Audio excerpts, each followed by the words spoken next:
Hey guys, Dark Humility here with my own improvement change suggestions or feedback for PD2 Season 10 and beyond. Created, of course, from playing Season 9. I think it's actually been since Season 8, though, that since I've actually updated this document of mine. Um, and yeah, so there's going to be some changes, of course, since you've last seen it in Season 8. And on this document here, I actually highlight the things that we're adding and the things that we're subtracting. The things in red will actually be removed from the document, and of course, the document linked below that you access won't have any green or red. But this video, of course, is here to show you guys what has changed since Season 8 and what is now here currently in Season 10. Once again, always love to thank the devs for all of their incredible time and passion into updating this game. Every single season, I find myself deleting things that they either address in some other way or they address directly from my feedback list, which is always amazing. And things that maybe are no longer relevant, um, such as things that maybe I've figured out that maybe, just maybe shouldn't be on the feedback list anymore based on the changes to the direction of the game, or just overall aren't very important as has been realized. Of course, I always add things as well, though, that I feel like definitely could still help out the game in some various ways. And there's a lot of things on here, of course. Believe it or not, though, we've gone down from like maybe 16 or 17 pages at one point on this to truly like 10 and a half pages once I remove all the red. That is what the current feedback list looks like. So it's going to be like 10 and a half pages of suggestions. And overall, like, it's pretty incredible how every season the game just gets better and better. And I actually find myself finding fewer and fewer things that I'd actually change to improve the game. But of course, they always think of things that I don't even think of, or even the community doesn't think of, to make the game better as well. So that's always incredible as well. Of course, I always submit this to some of the top devs, in addition, of course, to posting it in regular feedback forums like Reddit, so that you guys also have a Reddit and Discord, so you guys have a chance, of course, to comment on it as well. I really like to try to keep the things that I suggest to be consistent with the devs' direction and philosophy for the game, or at least my perception of it and how they continue, of course, to improve the game and what they seem to value and whatnot. And of course, what the community seems to value. So, not trying to create a totally different game with these suggestions at all. Just trying to see if I can have a bunch of things that maybe can improve the game. All right. So, with that being said, there's a couple other changes here as well. So, this is my tier list and infographic for Season 9 that I have linked, of course, to the feedback suggestions. And basically, what I've done is, for the most part, all the Uber and starter stuff is kind of based on popularity or build popularity. We have actual hard data in terms of monsters per minute per density on the late game solo mapping tier list. So that's a thing, which is really cool. But yeah, so we have actual data to kind of support game balance in terms of build balance, and then we have popularity data as well. I also happen to know that the devs do for a lot of their rebalancing every season, at least in terms of builds and even on items, they do tend to analyze item and build popularity as a pretty major indicator to whether or not they nerf or buff things, which makes sense because they want to switch it up. They want to make it to where people are playing different things every season. But in addition to that, this is kind of if they want to use hard basically performance data as well, in addition to their own popularity data they're able to glean off of their servers and things of that nature. They can use that to nerf and buff builds. As such, I've actually removed all major skill build nerf buff suggestions except for ones that are not item based or based on a skill that isn't based on a build off the tier list.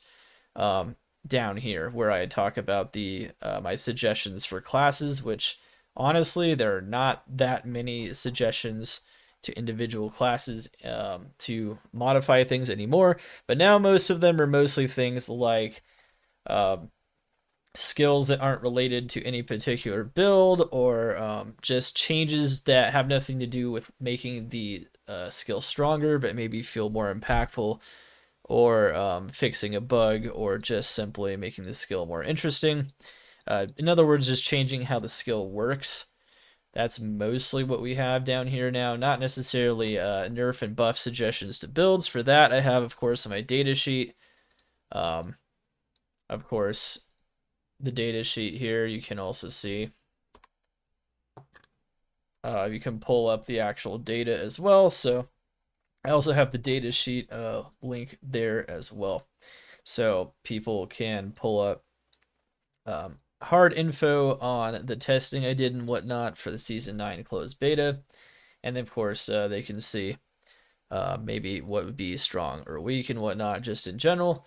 Doesn't mean the testing is comprehensive, but it's a pretty good indicator as well. And in addition to popularity data, you can maybe use that for potential nerfs and buffs.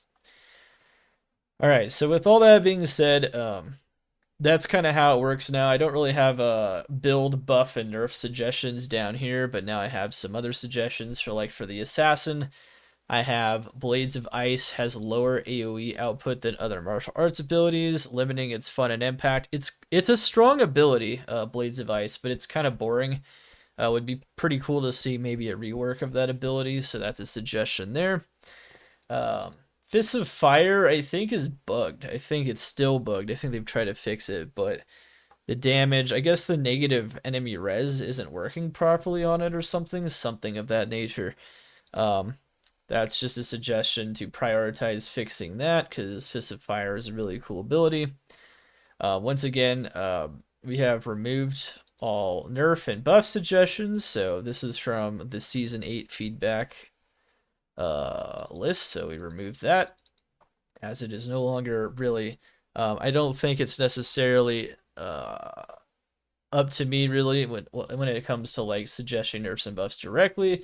I think that popularity of a build or the performance on my data sheet or in my late game infographic tier list will suggest nerfs and buffs kind of based on where everything is, but that's all they really are. So they kind of we have all these other suggestions that are kind of inherent in the bell curve, provided by the data, of course, here and everything else. So we don't need that on the list. We don't need it anywhere. So good stuff.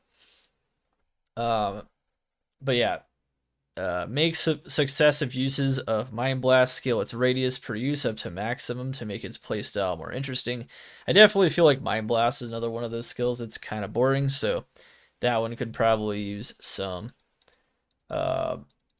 changes as well. So that could be pretty cool. You could always have other things as well, so that's just neat. There's always all kinds of ways, but maybe just making it like scale the AoE scale every time you cast it a bit and then have it reset or something. It could be kind of interesting. Maybe making it slightly more interesting to use and maybe a bit more strategic. And then the color of the Claws of Thunder charges, just changing them to yellow, the balls that kind of rotate around you to differentiate from Tiger Strike. That'd be kind of cool. Very small thing though. Sorceress, make Frozen Orb have an adjustable range, kind of like how Ice Barrage has like an adjustable spread.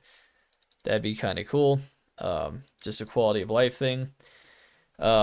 Changes to the mechanical effectiveness of Shiver or Chilling Armor. You can make it like have small AoE explosions, kind of like Arctic Blast currently does when the monsters hit you with it, so that you can make it a full build. I think that'd be really cool. For the most part, though, when it comes to Assassin or Sorceress, as you can see, I don't have that many suggestions anymore because I feel like the state of most skills is pretty freaking good. Even most, like, proc builds, the state is pretty solid of most of these things. So, yeah, that's pretty cool stuff. Pretty cool stuff indeed. But, yeah. Very, very cool. Of course, if you guys have other ideas, I can, of course, add them and whatnot. But yeah. Interestingly enough, this season, as of Season 9, this has been removed because they addressed this directly. They made Inferno impactful, and they made it strong. So that's no longer relevant. So that was addressed directly from my feedback. That's pretty cool. Hydra still feels a bit weak for mapping. I think once again this is kind of a nerf buff suggestion, and technically you can get +4 Hydras from Dragon, so, well, I don't know. Not really that relevant anymore. It's kind of up to them if they want to buff it more for mapping. I don't think it's very strong for mapping, but there's that. I think considering that we have Combustion Ormus now, this is also no longer relevant, so that's pretty cool. Combustion is extremely strong. Increase late game scaling of, so once again, this is a nerf buff suggestion, so we took that off as well, so that will no longer be on the feedback list. Arctic Blast negative res debuff, once again, that was also addressed this season, just like Inferno, also has been addressed. Interestingly enough, from previous feedbacks, they still said that they probably should make teleport a bit closer to LOD, and they actually did end up doing that, even though it hasn't been on the feedback list for a bit. And that's also very much appreciated. I feel like making it feel less like a punishment to play the Sorc was actually really big, and making the Sorc just feel better overall, including all of its skills. And I think for the most part, most of the skills on the Sorc are in a pretty good place in terms of their functionality, once again, at least how they work. Let's go back to the Druid, though. So really there's only one thing left on the Druid I'd kind of would say would be pretty impactful for improving Project Diablo 2 at this point. I think Poison Creeper is too passive of an ability for the damage it does, and I think most people would agree with me here. And this is a problem of just not having the build being active enough. Like the fact that you can kind of just run around Diablo clone in circles and he dies. That's kind of ridiculous. Kind of the same thing, just running away from people that try to duel you. I feel like most of the damage on Poison Creeper should be front-loaded into casting it directly on the target, perhaps. Something like that, like on the initial spawn, while the passive damage is reduced. So that's definitely something that I would change for Season 10. I think that might even be one of the most important skill changes for Season 10 that I would even suggest at this point, based on how many awesome changes to skills there have been in previous seasons. But yeah, yeah, I think Poison Creeper needs a bit more player involvement. It's too passive even for a passive build. I mean, at least like necromancers have to cast curses, you know. There's there's some things you have to do. You know, summon Druid has to cast ravens. This is probably a bit much. It's probably not very good for the game that there's an ability that is capable of doing that. I do actually really want, and I like the fact though that it is viable. So I would like to see its viability still be there, but perhaps with more involvement. Barbarians. So these are suggestions that haven't changed. Once again, anything in white is actually not a new suggestion. So these are things that have been here for maybe even since Season 7 or 6, or even before that, that are still making the list. Just making Grimward's damage scale based on proximity. That could make it a bit more interesting.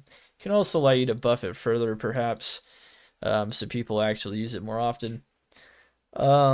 Make Find Potions scale more interesting, or have like some Find Potion build based on like ultra strong throwing potions.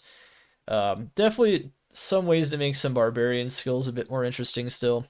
And then this is just a skill buff suggestion that has nothing to do with any barb build in particular, but for most barb builds, or just any barb build that does LOD content mainly. Find Item isn't really that useful in maps, period, because you're just better off just killing more monsters, right? It's mostly a Travancore thing. I do think, though, currently barbs are lagging behind other builds in terms of being good for starting out. Just other classes, I mean, in general, and I do think that there needs to be maybe a bit more of a compromise. I still think Find Item was over-nerfed from like Season 7 or something, and I still defend that I hope maybe they see some kind of compromise there. Just remove the fine potion synergy and then scale just like LOD, and then it's not broken. I think D2R with its fine potion synergy kind of broke it. So when they introduced that in PD2, they broke it just the same, and then I think there was an overreaction there. Um, I think trap farming is still really good and should still be able to compete with all the other types of farming.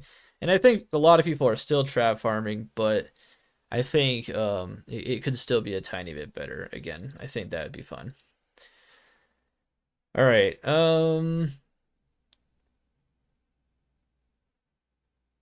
Yeah, so Necromancer currently does not have many great options for dealing with high amounts of elemental damage. This is a feedback I've had since I think like season 7 or 6.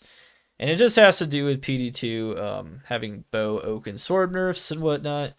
I feel like this definitely leaves this class in particular, though, with fewer options for increasing its HP or effective defensiveness. Um, I mean, obviously, bone armor is really insane, but when it comes to like elemental damage, it's kind of lost. Whereas like Sork has energy shield, which is at least somewhat effective against elemental damage. So like, it's kind of tough. It's kind of tough. I feel like there definitely might be some kind of a way to address that, but you can argue Sorceress has a similar problem to some extent, but I don't know. I don't know. I think maybe some kind of synergy benefit on the Necromancer maybe could do something here, but I'm not exactly sure still what the solution would be there. I definitely think it would help quite a bit, especially in those Uber boss fights.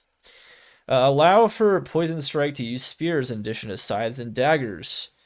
Um, yeah, so I added this in. I really like this idea. Now, I do realize a scythe and a dagger is a bit more thematic for the Necromancer, but to be fair, daggers aren't even super thematic for a Necromancer.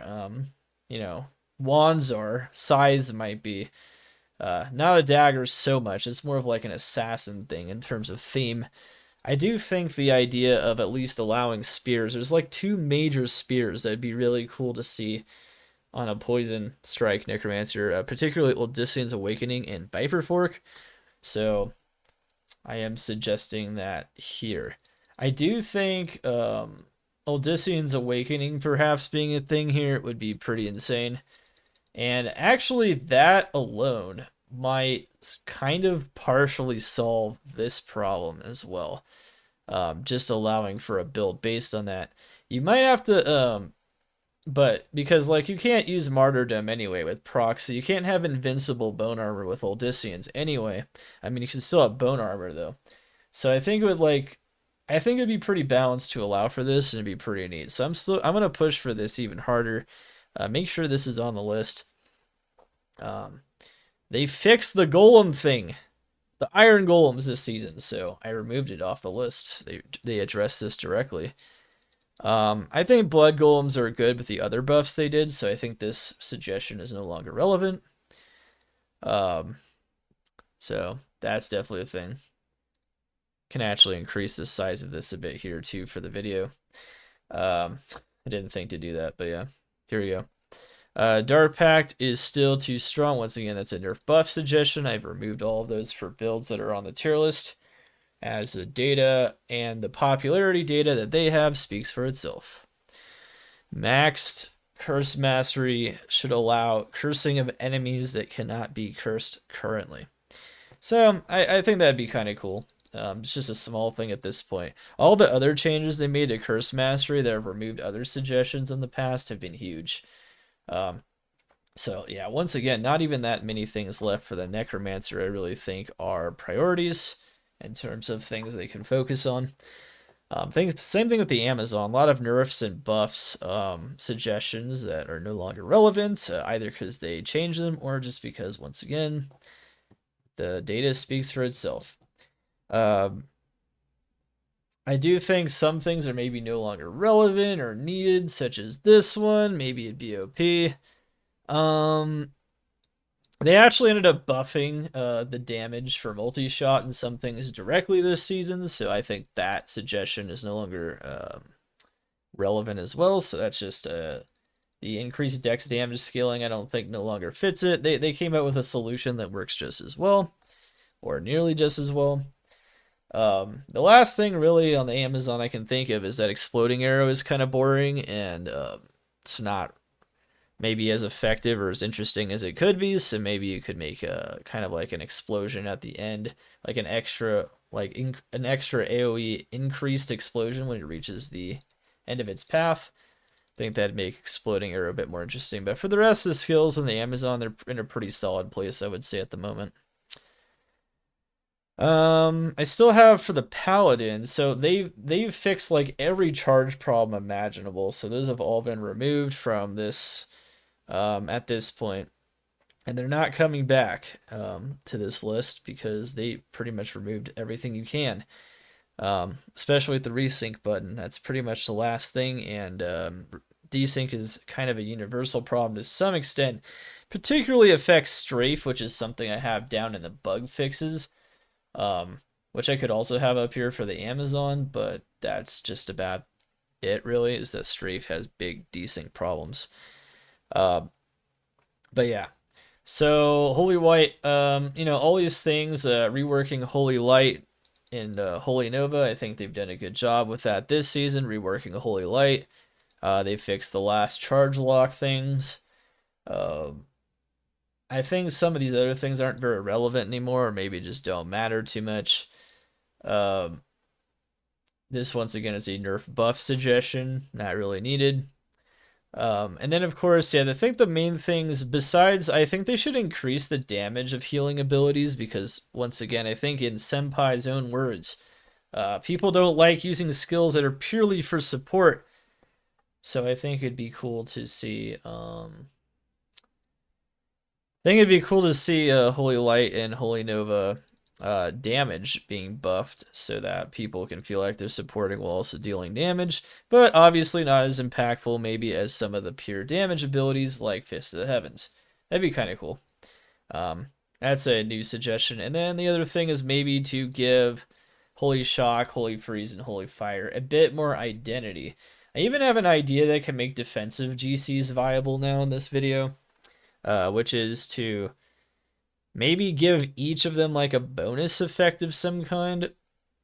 Nerf maybe their damage, their base damage to compensate, and maybe make Holy Fire have intermittent AoE explosions. You could have Holy Shock have like one-shot potential or movement speed potential. It'd be kind of cool.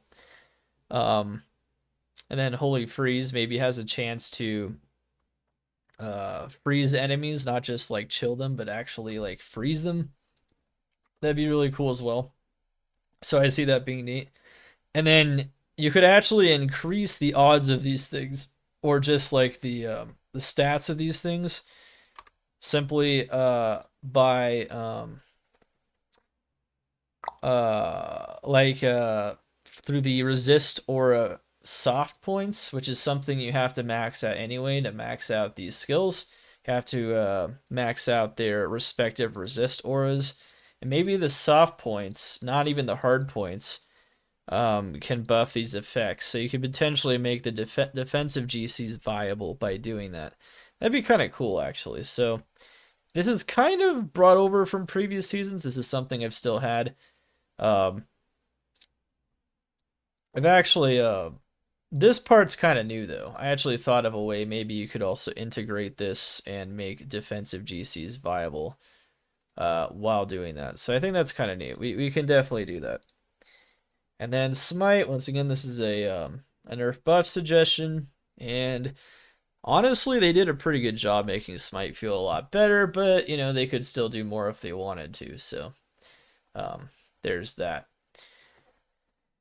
All right, so one thing is I actually ended up removing a pretty major suggestion here because I don't really feel like, upon further examination, I feel like most players probably are, still met with decent amount of difficulty moving through the game just normally, and that you don't necessarily need to increase the difficulty of earlier parts in the game, even though PD2 does make them somewhat easier in some ways, just because I feel like this doesn't really do much for the game in terms of like easing newer players into it and other problems as well. So I have removed that suggestion. I still have the suggestion here, and I will still defend this suggestion, which is to buff Hell Bale or Hell Whirlstone further, while probably nerfing Souls, maybe even particularly in that area, and maybe in Frozen River. Overall, because of changes in the mod to, Lightning Sorb and Life and all the other fun stuff. I feel like when it comes to LOD leveling up, no one ever uses Hellbale. I also feel like this could also be a way to make it to where respec tokens are a little easier to acquire without going backwards to Nightmare to farm Nightmare Bale, which is pretty much the only way that most people probably do it at this point, which is kind of annoying. So I think in general, you could reduce the black soul damage. I think that's the main thing. It's not the only thing, but it'd probably be the main thing. And then more incentives to just farm that area in general, because it just has no competition with Hell Chaos whatsoever. And it's kind of sad to see a pretty major farm that was in LOD or D2R kind of almost completely vanish from the mod because it's still not enough. So I have a bunch of suggestions here to basically make this a bit more likely. Buffing maybe the Hell Bale Essence chance, buffing the Hell Bale Wave monster levels so the leveling is even faster. The rate of them spawning is just not enough, really. But yeah, maybe just making the area just drop more Worldstone shards, so like kind of almost a permanent corruption zone to some extent. There's a lot of things you can kind of do here that would be kind of interesting. But obviously, because it's just a really tough area, and for the most part, people just don't farm or run Bale for experience. So, yeah, I'm still gonna defend that one for sure. This one's not really relevant anymore. I think Andariel's in a fine place, so I removed that one as well. I do think Countess, out of all the key bosses, is the least likely to get ran, and I do think that maybe increasing her drop rate of the very high runes is a viable solution here, absolutely. So that's a good idea there. I do think that it's kind of bad that the monster's literally right next to you in Chaos. Don't drop loot after you pop all the seals. So instead of the old 7 seconds timer for popping loot for monsters once you pop the last seal in Chaos, maybe reduce it to 1 or 2 to prevent exploiting it, but to make it to where the monsters still can drop loot near you. I think that could be pretty cool. I definitely think that it's okay if other players are near the monsters popping loot. I think that would also, instead of solo running it, that would actually promote a team approach. So I think that would still be fine, and it still wouldn't be exploitable. So I still defend this suggestion as well. And I think the Ancients, we're not even talking about Uber Ancients in this section, this is under LOD areas, are still too strong, and I don't even know if this is going to be addressed, because this might just be an artifact of making the Uber Ancients in the game. It's possible you might have to distinguish them differently in the code or something, but they're just really, really strong. To the point to where on hardcore it feels very tough to get past this point in the game oftentimes, and even on softcore it can probably be pretty annoying. I think maybe some slight nerfs are definitely in order still, after re-experiencing it in Season 9 and seeing how much difficulty people were having with Ancients still. Might be a little bit much. But yeah. Particularly Nightmare and Hell Ancients are they're quite something. All right, maps and dungeons. So this is a suggestion I've had now for a few seasons, but it's still here. We're still promoting this.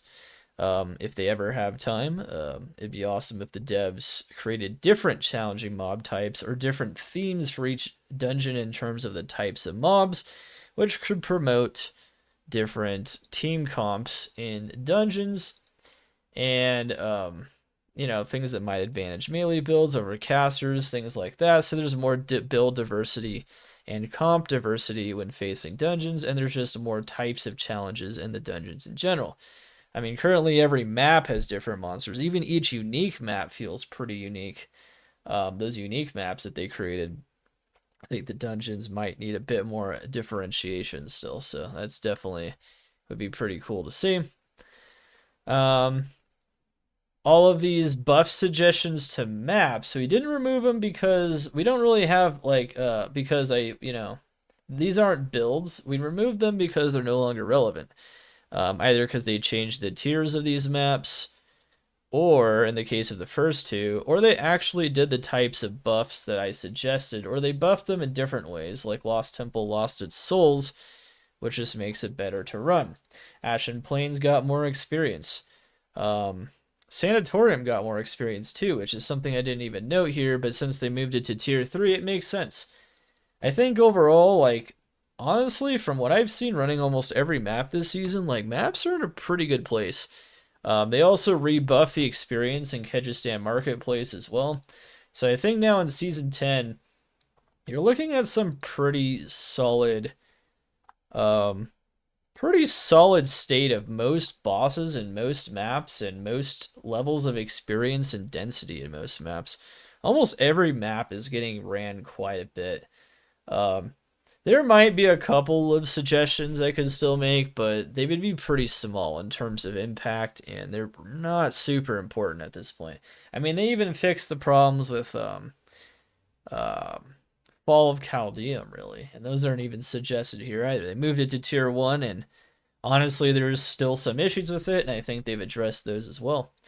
So, like, yeah, it's maps are looking really good this season, and obviously, it's always awesome when they switch around the immunities and switch around their tiers. I think that's pretty cool. All right. Rolling back monster. Yeah, so this is actually one of the very few changes that I'm suggesting here. This is feedback I have that's directly from a change they made in season 9. Based on what I'm seeing in the data, we'll see what they actually think.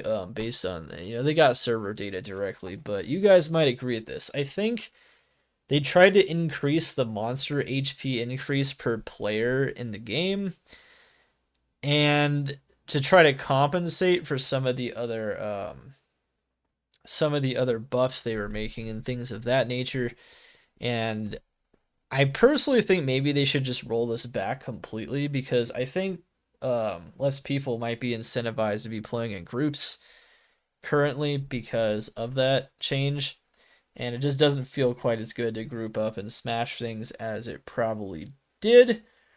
I could be wrong about this, but that does appear to be the case. Like, this season seemed to be a lot more solo action. Now, that just could be because of the popular builds. But I definitely noticed this. So I think maybe they might want to consider rolling it back completely or most of the way.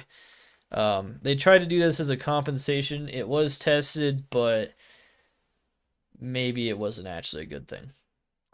So yeah, they did that might have not been so good.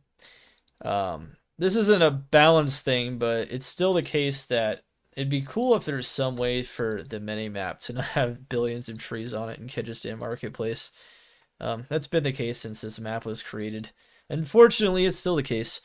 But yeah, they cleaned up most of this stuff, though. So, at least I think it's got to be still the case. Right? Yeah, it's going to be the case. Reduce the damage of the Warlord of Blood map boss, or have him drop a corrupted elite unique item, as opposed to just any corrupted unique. Yeah, so currently he can drop a normal unique, like a steel goat or something, and you definitely don't want that in hell. He's very hard to kill. He's very dangerous, which is even more of a concern on hardcore. Even on softcore, it's annoying. This map boss in the unique map, I feel like compared to the other bosses, he's so much more dangerous for his reward. So maybe you just nerf him, or you just make him spawn an elite unique item. So it would be from only elite class items, as opposed to exceptional and normal. I think that would be enough of a buff to justify his power, because then he will give you something cool with some kind of corruption on it. Could be a bad corruption, but at least it's a cool item. I think that would be justifiable there.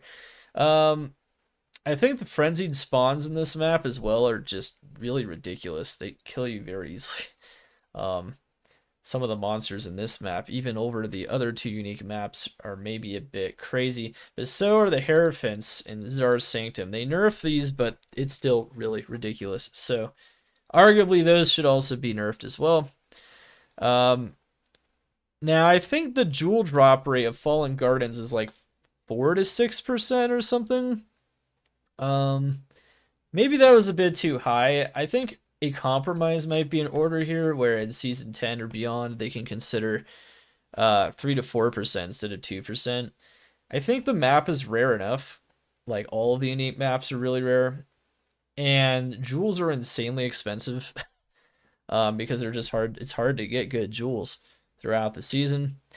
I think maybe we could increase the drop rate here on this particular map, and that wouldn't be terrible. And then it wouldn't even be so much ridiculously better than the other unique maps. It will just be in a better place. I think right now you can only get 2%, but I think 3 to 4% is a decent compromise. I think it was that you could get 5 or 6% last season, so that I think might be better. Some of these things are no longer relevant because they either fix them or they change them in some way. Or I just figured it's not really that important because there's just not enough of these for it to matter. They're pretty rare now, the unique maps, so you don't need to stack them anymore. Yeah, and then the map is solid now without the density increase. Pretty solid. They changed it. Alright, so this is something... they did buff treasure goblins, so they like partially addressed this feedback change that I've had for a few seasons now on the treasure goblins event in the map. That event I feel like is the least interesting event currently. Well, maybe that and the Horizon one, which I also have a suggestion for that I'm still kind of sticking by as well. But yeah, I think them being able to drop up to Rune, that's cool and whatnot. And I guess up to is technically some kind of crafting material to keep with the theme. But I think the idea of it being a treasure goblin, though, or at least a treasure fallen, I I should use the correct terminology here. But yeah, treasure fallens, I think, should have a small chance of being able to drop high runes as well. And that way, there's a potential of them actually dropping treasure. And the theme is there. And they're, even if you don't need materials or whatever, it's actually kind of, it could be a somewhat exciting event rather than something that's frustrating or just sad to get after using a catalyst shard or whatever. So I definitely think like maybe making a small chance of them dropping high runes would be really cool. So that's why we have that there. I think it's fine that the catalyst shard rate varies a little bit. I removed this suggestion. It's not very important. Increases number of Geed's wares based on the player count. Number of people in the game. I think that's actually a pretty cool idea. I still defend this. I think in this way you could maybe have more people win the items using the roll system as well. I think that could be pretty neat, and it will encourage group play. So I still defend that suggestion. That's a good suggestion, I think. Horizon bonus map event should provide additional incentive like buffing up the map. Yeah, I don't think it's enough just to like increase the tier of the map potentially, or to have it the same tier, because sometimes that map is bad.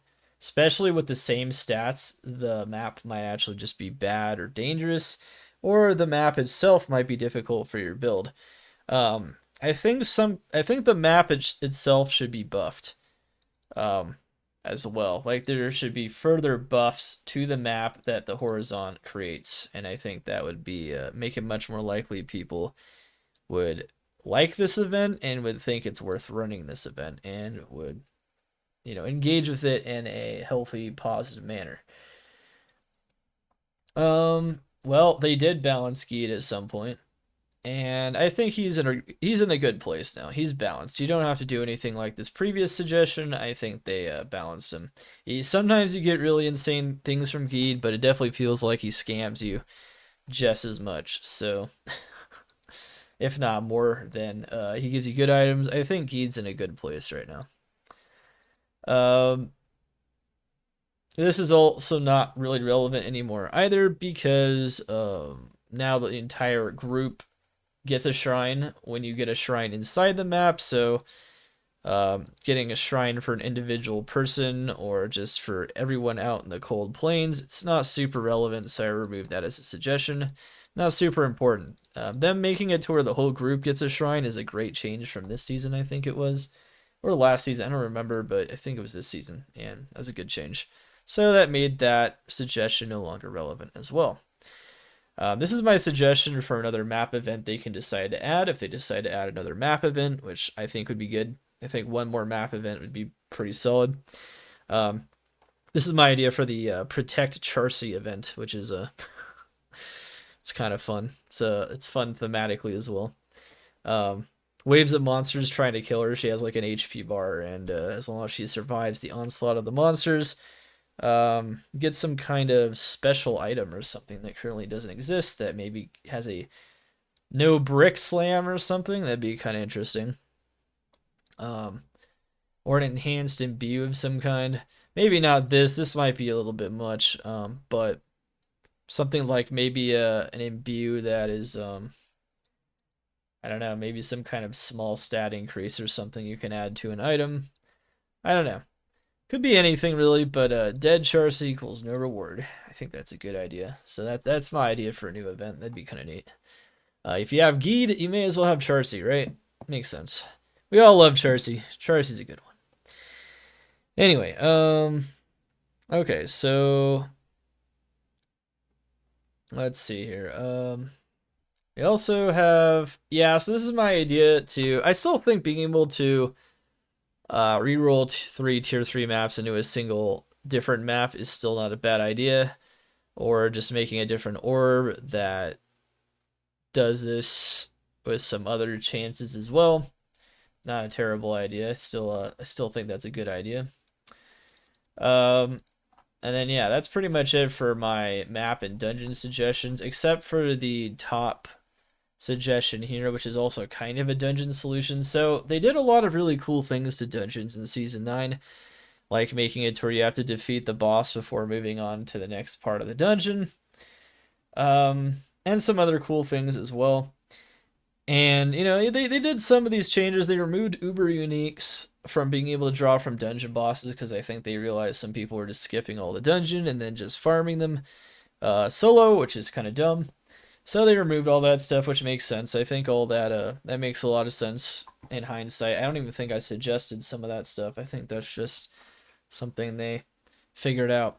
Now, I've kind of had a suggestion like this since season maybe 8 or 7, but I did kind of change this suggestion to some extent. So what we've got here, I think, is so interestingly enough, I've had this suggestion for many seasons now, or something like it, and coincidentally, another game actually implemented my suggestion. Not Project Diablo 2 as of yet, but another game implemented my suggestion. I wonder if anyone in the chat knows which game implemented something like this. I'll give you like 15 seconds to think of it. And it's a very popular game. You might not like the game, but it's popular. It's a newer game. A lot of people play it. There's another game that actually implemented this suggestion, which I thought was interesting. It's like, well, clearly the devs of another game think this is a good idea. Maybe it's not a terrible idea, actually. I don't know. I'm not even sure the way they implemented it was like the best, because maybe it made the items too common in their game as well. Not to give too much of a clue, but anyway, I think I've given you guys enough time to think of it. It's Diablo 4.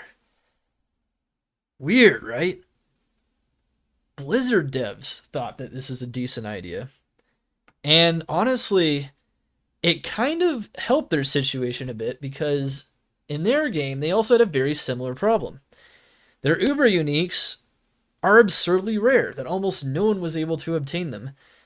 And it wasn't very realistic that people could obtain them very easily. So, in order to make them slightly more obtainable, they created this idea of an Uber item shard, essentially, or Uber unique shard, which is what I call it. I don't know, you could call it whatever you want, which is basically a fraction of an Uber unique, or like a D-clone unique, or a Rathma unique, or whatever, which is what this is addressing, because these things are like just impossible to obtain.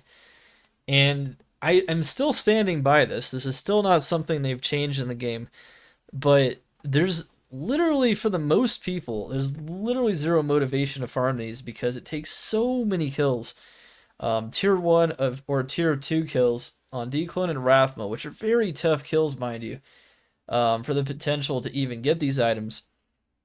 And then now they've even removed a way to get them, which is dungeon bosses, which makes them even tougher to get once again. They've just always been like unobtainium in this game, and even on hardcore they practically have zero impact at all, because there's not enough people willing to fight the bosses that hard and risk their characters. So it's like it's just insane. So what's interesting is the first time I think when I created this suggestion, I don't even think Diablo 4 was out yet. And I just think it's interesting another game actually implemented this solution. And it's not even a game that, I am totally in love with. I think that game has a lot of problems, particularly with its loot. And so I think it's interesting. It's just interesting, that's all. It makes them still very valuable and very coveted, but they still become somewhat obtainable in the game. And I think this is a good compromise. So I think there should be a much higher chance, I should say, of actually dropping what these are, these shards. And if you get like 3 of them, you should be able to create a random D-Clone or Rathma item. Of course, you could even differentiate the shards between Rathma and D-Clone if you want still, but at either rate, yeah. And then I think as long as you have 2 or more people inside of the dungeon when the boss is killed, yeah, not just waiting in town or something. There's probably ways to exploit this, but inside of there, you should be able to get 1 for each party member, and they should be split among all the party members. Naturally, most people in PD2 are really good about that thing, and if you want them to keep running with you, of course, you'd give 1 to each party member, and you increase the number that drops based on how many party members are in the game. Everyone potentially gets 1. Maybe it's only a 5% chance, but that's so much better than like a 0.3% chance, right? And actually makes it to where running multiple dungeons might feel pretty good to do. And then making this shard maybe like 1/3 to 1/10 chance dropping from D1 or T1 or T2 D-Clone, T1 or T2 Rathma per successful kill. You can even have the odds somewhat depend on the difficulty level if you want. Maybe make it like literally 1/3 for a tier 2 kill, which is really hard in most cases. So yeah, I mean, I think there's a lot of attempt with this idea of basically being able to combine the shards into a random Rathma or D-Clone unique. And I think this would definitely encourage a lot more people to grind these things. Yeah, I'm really behind this, and I've improved my suggestion a bit here to like kind of address some potential issues that this could have. But yeah, I think this is a good idea. I think really want these to have more impact in the game, but still be very tough to acquire. I think that'd be fun. And you know what? You can have them be tradable or not tradable. I think having them be tradable would be perfectly fine as well. So, I think that'd be a lot of fun. Imagine like going out with a bang in season 10, literally the 10th season of the mod. That'd be like a 10th anniversary thing, like a 10th season anniversary. That'd be pretty sick to do something like this. But hey, that's just me, Anyway, there's also some other carryovers I have from previous seasons that are not addressed at the moment that are pretty major. This is like the only thing that I'd like to see differentiate hardcore from softcore besides the dual arena thing. But since they already have dual arenas working in a different manner in hardcore, in other words, you don't die. If you don't know this, you don't die in hardcore in a dual arena if you're in a dual arena in PvP. As long as you're in the dual arena, you do not you do not lose your character. And it is a change to how hardcore works, specifically inside the dueling arena. I do think that if they are willing to make one change like that, I think they might be willing to make another exception where maybe the rates of dropping the declone and Rathma items are also double as well. Even if this is implemented, I still think this should apply. I think double item or shard drop rates definitely should be a thing because you need to further incentivize it for hardcore players. They are risking their character for really tough content that only like the most well decked out characters can even potentially do with utmost skill. I definitely think, considering where everything is currently in the game and everything I've observed and played and everything, this is definitely would be a good idea to maybe make those items. This would help make those items more impactful in hardcore. I don't even think this would be enough, honestly. Even making the shards would still maybe leave them maybe not impactful enough on hardcore. I think this would though. And if you further doubled them, I think you'd see some of them actually exist on hardcore and people would actually try to obtain them. All right, so adjusting declone Rafa mats so that each is similar rarity or difficulty to acquire. Yeah, so this is still kind of a problem. Like jawbones are a bit too common, maybe. Pure demonic essences are definitely too common. Just some things that are just it's just because more people are gonna map than boss, and there's some other reasons as well. But it'd be kind of good to maybe further make these a bit more equal so that it feels like you're not just chasing one of the mats. So yeah, that could still be improved a bit, even though they have been improving it. So I did leave it here. Declone Rathma items should have negative requirement. Yeah, so I just feel like if you're going to get an item that insane, one, they should be pretty insane, and two, they should be usable by all classes. I still think that's a thing for the most part. They are improving this, oddly enough, to some extent. I do think this could be improved further.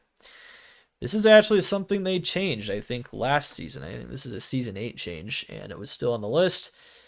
Yeah, so Rathma tomes now drop just like the skeleton key anywhere in the game, so they address this directly. Definitely feels kind of bad to get a tome as a Rathma drop. I think that's kind of lame. So yeah, they fixed that. That's awesome. So that's something they directly addressed that was on my feedback. That's really cool.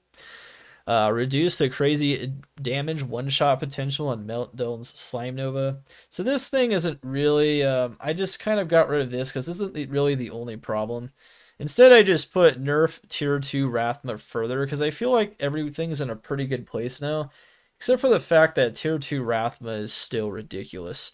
Even compared to tier 2 declones. So, yeah, I think, it's still like you could have the most decked out optimal builds in tier 2 Rathma still seems insanely tough to kill.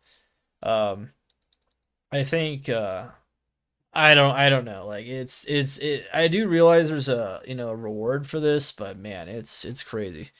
They might want to nerf it a bit further. They already did a little bit this season, but from what I've seen, it's still ridiculous. It's just almost an unobtainium, especially on a hardcore. Like it's just like you can't even do it. Spreading out loot pinata drops in the Uber Ancients more to help less strict loot filters. It's more of like for my own less strict loot filter, that'd be nice. Not a major thing, but it'd be cool if they kind of put the loot in not just one spot on the ground. But I don't know how they would do that. That could be cool. Like put it all over the circle or something. I still think that's a thing. I'm also still defending this change. I think skipping Lilith, which is what most people do, because she's by far the hardest mini Uber, is kind of dumb. I think having one of each organ and spawning all of them in the same game should still be a thing just like it is in LOD and in D2R. I think just making the keys in general and the organs work in general, just like how they do in LOD and D2R, is most optimal. They've done a lot of experiments with other things to do in this mod, but they didn't really work out very well. I definitely think they did it pretty well. I think the original devs that made these Uber changes in LOD did a pretty good job figuring out what should work there, and anything else is kind of janky or silly. So that just cleans up the mod further, I guess. Okay, so this is just an observation, but like you can guard against Uber Maddox. So this is the Uber Ancient fight. I think the other two Ancients, I think their damage is pretty fair overall. They do a lot of damage, but it's pretty fair. I think the lightning damage though in Uber Maddox is kind of insane though. I definitely think maybe they should nerf this a bit. He is just doing incredibly crazy damage, even with like I've tested builds of Sword and crazy amount of maximum light res. It doesn't matter, even stacked light res, in case maybe there's some kind of pierce that he has or gets sometimes. It's just nuts. Every fight he just does crazy damage.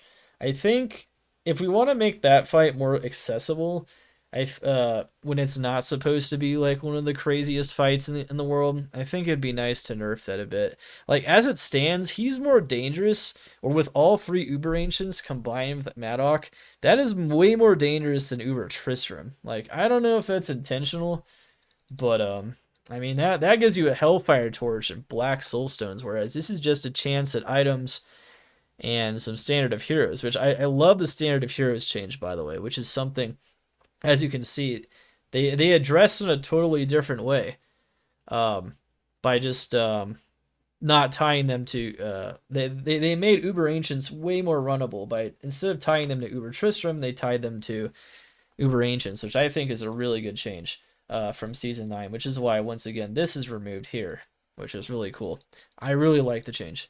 That being said, though, I think they need to make the fight a bit more accessible, particularly for all three Uber Ancients. Yeah, I think it's harder than Uber Tristram. I definitely think it's significantly harder, and I don't know if the rewards quite justify it, so they might want to make them slightly easier. Maybe. It's particularly Uber Madoc. I think that one's a little crazy. You could make Uber key drop rates for LOD key bosses compete a bit more with mapping. I still think that's a thing they can definitely do. So that would be cool. And it's still there. It's still a suggestion there.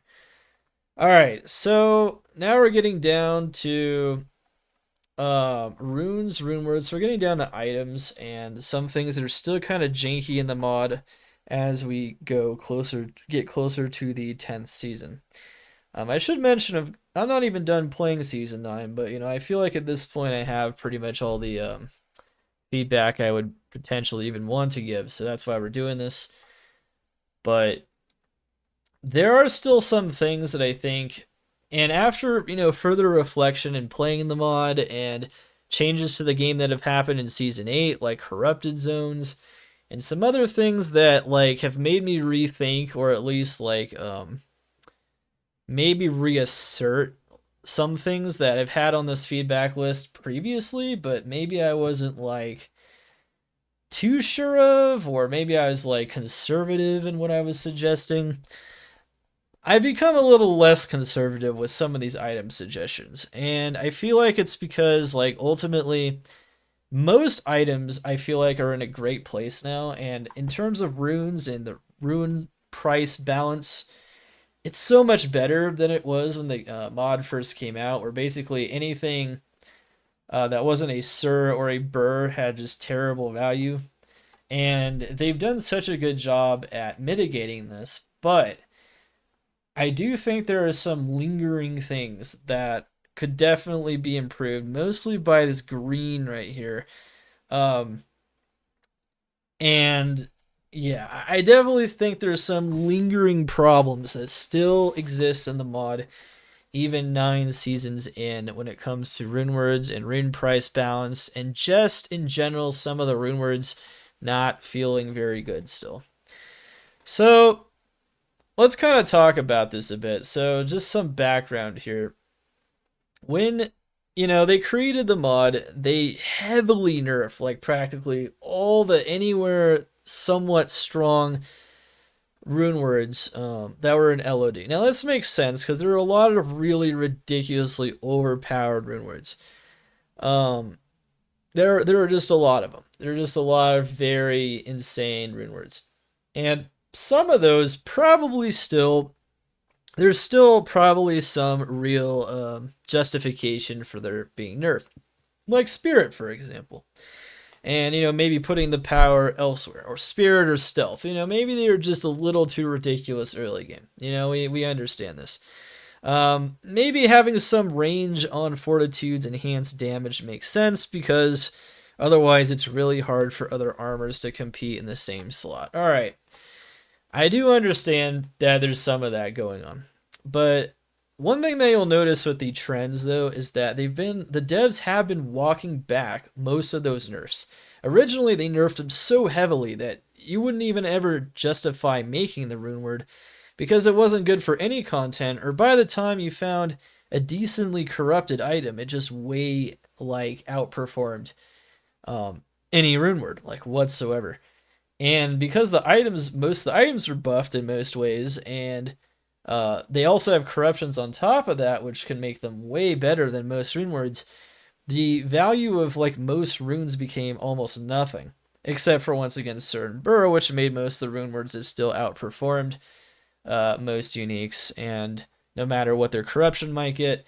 But the combination though of creating uniques, buffing those, creating corruptions, and then creating all this even tougher endgame content where you need these really crazy crafts or corruptions or whatever just to do it, and the rune words just kind of get sidelined, makes it to where only the runes that make those rune words that are still actually good rune words or good runes making those good rune words, or that in some way can be stacked for their base stat for some reason, like Jaw Rune for maximum life, had any value whatsoever. And that really, really made for a strange kind of burning out economy for a very long time. Now that Cham and Zod are in a good place in terms of their rarity being kind of equated a lot better to how much they're worth, I think they're in a great place actually. I think the Zod is the rarest rune in the game. It should be the most valuable rune in the game, not by a ton, but by a little bit, or at least by a bit. Especially as we go later into the season, and I think that's been achieved. However, there's still problems with certain other runes that don't really have any rune words or strong rune words to cling to that will enhance or that will assert their value. Or just stats in general that will assert their value, like enhanced damage on Ohm, or, anything that makes the rune good. Low and Jaw are still kind of in that place. And they're still in that bad place where it's maximum light res out of all the reses, not much of a thing, mostly because the Uber bosses don't really demand light res. And then Jaw is pretty much mostly used for stacking maximum life for those Uber bosses. And then, obviously Faith and Ice and, there's a couple builds that will use Enigma, but it's kind of in a weird spot. And then, Low makes Fort, which still outperforms most options most of the time, but not all the time. And so there's this really weird spot here. I mean, obviously Low also helps to make other rune words as well, like Ice, but there aren't tons of rune words, for them to actually cling to. And you can still see that in people really saying they don't want them, or they people don't want them to don't want you to trade them to them. They just end up sitting in stashes, and people don't even want them in trades because people just don't want them because they're not useful. And that always feels bad for trading and having an economy with any runes that are really rare or GG to find or should be nice to find. Not in a good place. So there's only 2 runes that feel like that now, kind of. Which is good. And luckily, because Cham is in such a good place, Jaw can't really drop any further in value, even though it's not worth that much, especially compared to its LOD counterpart. But, yeah. So we have some suggestions here. I'm actually going to work a bit backwards from this, though. So, one one thing we can do is we can create some rune words, maybe out of like bases that aren't used very often, like a 3-socketed Sorcerer's Orb. That could be kind of cool. And maybe making it get some more negative res a bit earlier on, so it'd be easier to map. Maybe break some immunities. That could be kind of cool. And then maybe also assert a bit more use of low and jaw by doing so. That's just one idea, but there's a couple other rune word ideas, and maybe making these runes particularly a bit more used would definitely help to assert them. The other thing is that I feel like we need to continue to roll back the nerfs of the LOD rune words. And once again, with the harder content in the game and the corruptions, for the most part, even if you fully restore almost all the LOD rune words, particularly the late game ones, they will still be inferior options to even like moderately okay corruptions. Like that's how this is at this point. And to have at least them be stronger in the mid-late game, or at least a stronger mid-late game option, I don't think would harm the game in any way. And if anything, it would actually just make people more hyped for the mid-late game and for some of the transitional stuff, and even for the builds that already benefit them. So when it comes to Grief, I just think they should give all of Grief's damage back, and Grief's most important rune is Low, right? That's just another rune word that Low might actually be helpful for. But I think they should just give all of its damage back, like all of it, just straight up. You might have to mitigate it for some things, like if you decide to put the flat damage back, you might have to mitigate its effect on like Dragon Tail or Smite, but like for the most part, I don't think there's any reason not to have that.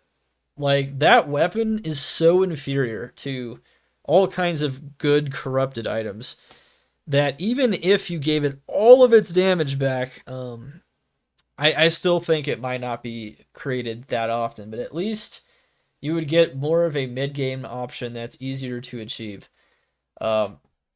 Absolutely. And then, of course, I think this is a no-brainer because I think where the game is now, with all the different content, including corrupted zones, where they kind of work a lot like terror zones in a lot of extent. Everyone that runs terror zones wants teleport. It makes sense. But here's the truth. Enigma, if you gave it back its full power, no damage penalty teleport, Sora can still have its damage penalty on teleport. I think that's fine. I think they, the Soric is feeling really good now anyway, so it's whatever. You could just give Enigma back its LOD teleport, and there's no downsides I can even remotely see. Enigma still would be pretty darn expensive. It still requires a Burrune, but it might help to assert the value of Jaw at least somewhat, because at least now mobility becomes a conversation for some builds, whereas before, most builds are like, well, we're plenty mobile enough. Why need it? But let's be honest, though, no Amazon build is still going to use Enigma, even if you gave it back its full teleport capabilities. It'd mostly just be builds that already probably use it, like Trap Assassin or Warcry Barbarian, which would actually make the Warcry Barbarian comparable to Nova Sorks, which are already that strong, so it really doesn't do anything negative to the game. And then, at least now, if you just want to make a classic Hammered-In, which, I've heard this quite a bit. I've heard this quite a bit being echoed throughout, especially players trying to get into the mod that are coming from D2 or other communities. They're like, well, man, this kind of sucks. I can't create the build that I liked on D2R because I need the mobility, and I can't get enough mobility on this mod because Enigma is like nerfed into the ground, and the value of Jaw sucks because of it, and blah, blah, blah, blah, blah. I can't think of any downside. I really can't. Maybe you guys in the comments below can think of some downside to this. I cannot. I think it's, instead of nerfing the Sork's teleport, I always thought the solution, at least for LOD farming in corrupted zones, was instead of like punishing one of the classes, why don't we just like give free mobility back to any class that values that? +3 armor still give most builds way more damage, and most builds still have way more access to mobility in PD2 anyway. So it's not like this teleport is so valuable as it would be in LOD. It's just not. But it's an option, and making it an option, in addition to all the other types of mobility that are so insane in PD2, including run walk, by the way, not just like other types of teleport, I don't think is a bad thing at all. And I think it would make a lot more people a lot more hyped to play things earlier on, if they're willing to sacrifice damage from facets or +3 skills or DR from shaft stop on hardcore or anything. They could actually just decide to use Enigma, and it'd be a pretty cool transitional armor and be a really good armor for builds that already use it, and you might actually see it getting created more often. And you might also see those builds also have a bit more of a resurgence as well. Let's compare this to Innocence. I don't think there's anything wrong with Innocence. I think Innocence is an amazing rune word that enables procs, and it makes procs feel fun and interesting. And it enables a lot of very cool, interesting builds. But let's be real here. It requires a Zod rune. Innocence is used on so many builds to optimize them now. It's practically like old Enigma. I mean, it's not, but it practically is, and requires a Zod rune. So that's pretty insane, and it's being made in so many cases. I don't think there's a problem with that, of course, because it's not made in every case. Not every build wants Innocence. I've made 2 builds this season that don't even use it. But notice, I mean, if we're afraid of rune words like a rune word taking over, I mean, why not at least make some cool rune words? Like, if an Innocence is going to be how it is now, what's the harm in making Enigma how it was in LOD? I just don't see it. The only thing it can do, I think, is improve the mod. I think the old mentality of Enigma being OP just doesn't fit in a mod with corruptions and harder content where Enigma is irrelevant for the most part, even in its old form. I think this is kind of a carryover from the path of Diablo, the pod mentality that somehow Enigma just has to be nerfed. You can still nerf some of its stats if you want. I don't see a problem with that. But even giving us some like LPK wouldn't be bad either. I think LPK, restore its teleport, as long as it doesn't have as much LPK as it did in the original, I think it's probably perfectly fine. It's just, to me, like, there's just no reason not to do this. I have a lot of arguments here because I feel like this is something that a lot of people might think is contentious. I just don't think it is. I think this is like a no-brainer, and I think it would help the mod a lot, honestly. And it would help Jaw Rune, and it would help Low without making them overpowered or used in every situation. Because there's just so many alternatives to Enigma and PD2. You just don't need it when it comes to mobility. And even with those alternatives, I still think Enigma might still get made a bit more with this, and how could that hurt? How could it hurt? And it also will allow people, I think, to not feel bad things about the mod and, feel like they only like the previous versions of the game because they don't punish you for playing something that's really cool and that feels cool from the original game. So, yeah, that's kind of where I'm at there. That was kind of a lot. I do realize I talked about like 10 minutes for that one, but yeah, I don't know. I think that's a pretty major thing, though. And I think there's only positives to this. I think we need to just, I don't know. I hope the devs, see this. I hope they maybe take this seriously and realize that the future of PD2 is with no nerfed Enigma for the most part. Maybe, obviously, LPK is you had to nerf it on Bramble. Like, I understand there's some places that, you might have to nerf Enigma, but just make the teleport normal. In that same, like, vein of thought, you could make the teleport normal in Nausea's staff, or, like, make it have 69 charges again. And I think that'd probably be better than just giving it a few blinks. I think people really like the idea of just moving around really quickly, even if it's not insane, and then it at least equalizes the classes with a Sork and giving them at least the opportunity to do this without a damage penalty if they're willing to invest in an expensive rune word. I think that's totally fair. All right, we're done with that though. So I still think they have buffed Zenith a little bit, but I still like my idea for buffing this. And I think Zenith is actually one of the Jaw rune words, if I remember right. It's one of the rune words they created. It's a new one, and I'm still waiting for it to get used more. I think that could help to save Jaw as well. But it's a suggestion for previous seasons, so it's not green. As you can see, it's not a new suggestion, and it's not like redacted or anything. Give Ferocity more juice to encourage weird Zeal builds. Yeah, so Ferocity's in a good place now, and especially with the procs on it, which is how people are using it mostly at the moment. It's I think that's perfectly fine. I think Innocence helped this quite a bit in season 8, so we don't need that anymore. I think this is perfectly fine and help in being on the mercenary. I mean, people pretty much only make Flickering Flame on the merc, but I think it's probably fine. You could still, this is still not a bad suggestion though. I don't really see the problems with this. Making Flickering Flame as good as it is on D2R for the most part. I don't really see too much of an issue on this, but you know, that's if they really feel like that's a thing, they can still do that. I'm removing it from the list though. Not super important. I think the resist fire aura on the merc is kind of neat. And it does actually help the Fire Act 3 Merc if you use it on him as well, so that's kind of cool.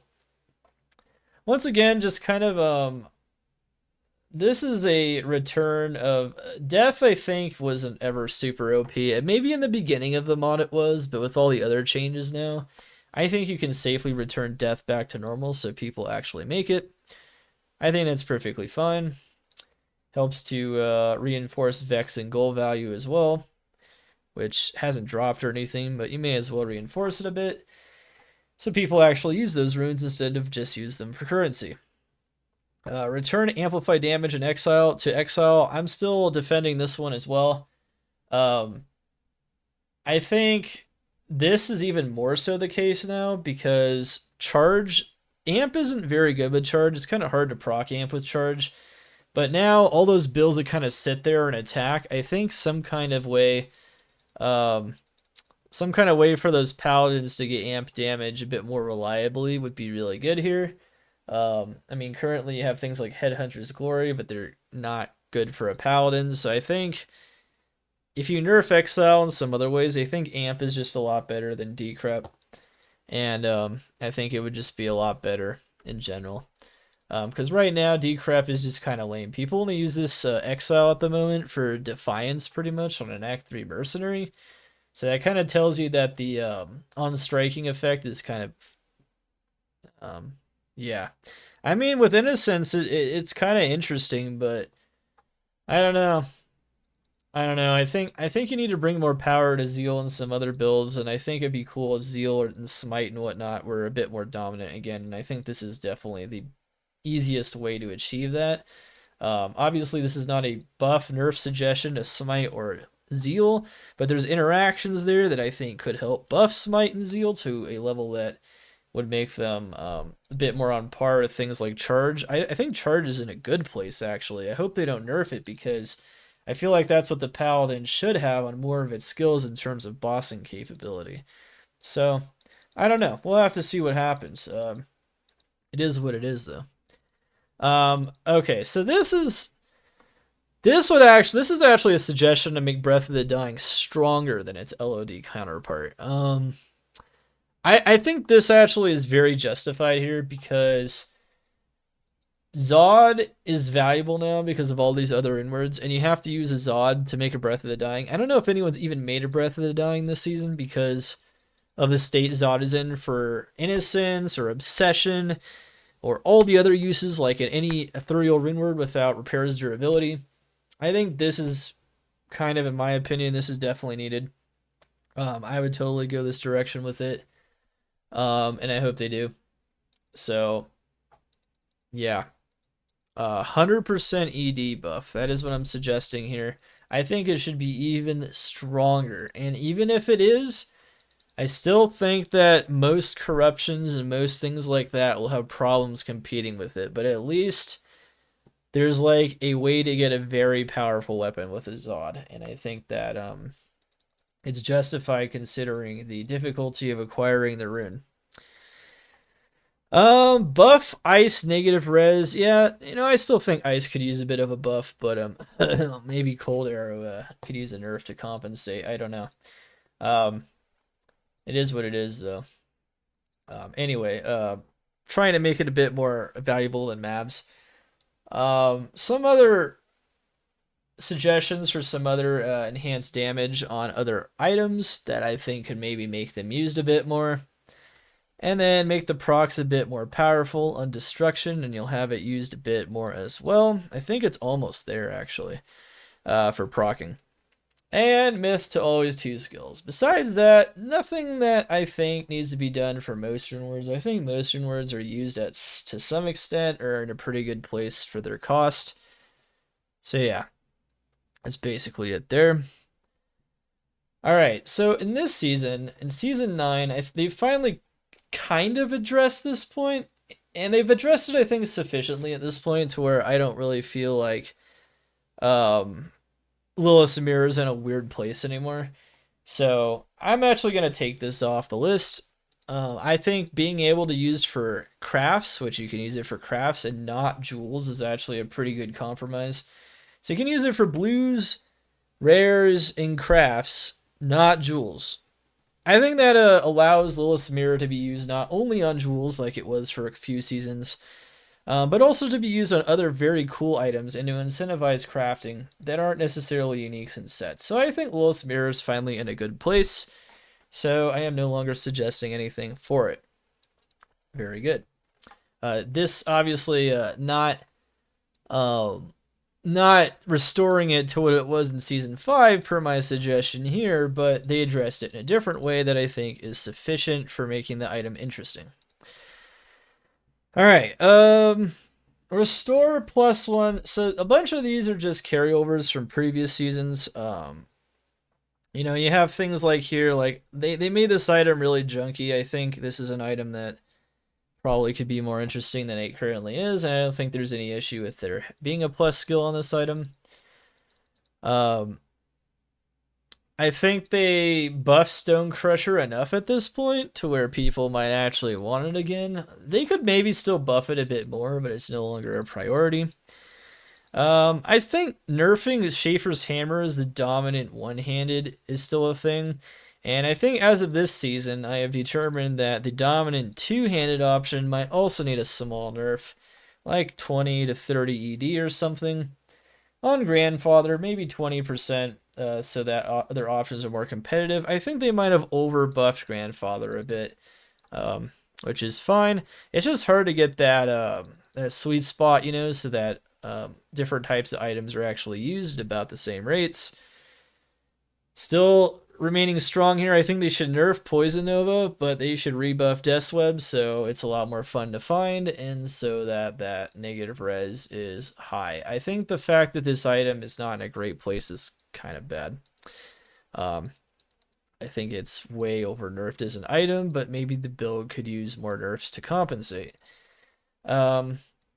Alright, and then these are a bunch of items that roll 1 to 2 that I think shouldn't roll 1 to 2 because they are extremely rare or highly effective items. Actually, I think they did this season, oddly enough. Making Tempest always roll 2 skills. I think they did that this season, and I didn't remove it. Interesting. Okay, well, we'll put that there for this. Anyway, yes. This, I believe, is a thing that we actually need to remove. But I think they did make Tempest always 2 skills, but I think the rest of these still do not. It's just really bad to find a +1 version of these elite items that are very rare. So I think they can justify making these always 2 skills. These are a couple of other buffs that I think would actually make these items used more often and maybe make them a bit better universally. I don't know why they removed the MF on Steel Shade. I think it's good to have something that can kind of compete with Shaco in term for the same niche, but maybe not as much. Shaco kind of regained total dominance once they nerfed this, and it maybe shouldn't be that dominant. I don't know. Titans. Nobody uses Titans pretty much because it just can't compete with other options. Homunculus is just straight up inferior to most other options on the Necromancer. I think allowing it to roll 3 skills potentially would be a good idea, and also maybe adding curse resistance might allow it to have a bit more of a unique role. I'll say that might get it used a bit more. Hellslayer does not need an EV debuff. I think it's plenty fine in terms of being used on melee builds as it is. Dark Force Spawn is fine for its niche. Jin Slayer definitely could use a bit of a buff to justify using it. Hone's Sundan's in a weird place ever since they nerfed Crushing Blow, which is still kind of nerfed, so you probably should buff that as well. Leoric's Mithril Bane enhanced damage. Yeah, this item kind of feels bad to find. It's a pretty rare item, but even on Paladins, which is where you'd want to use it, it's still far outclassed by like Doombringer and Grandfather, depending on what you're going for.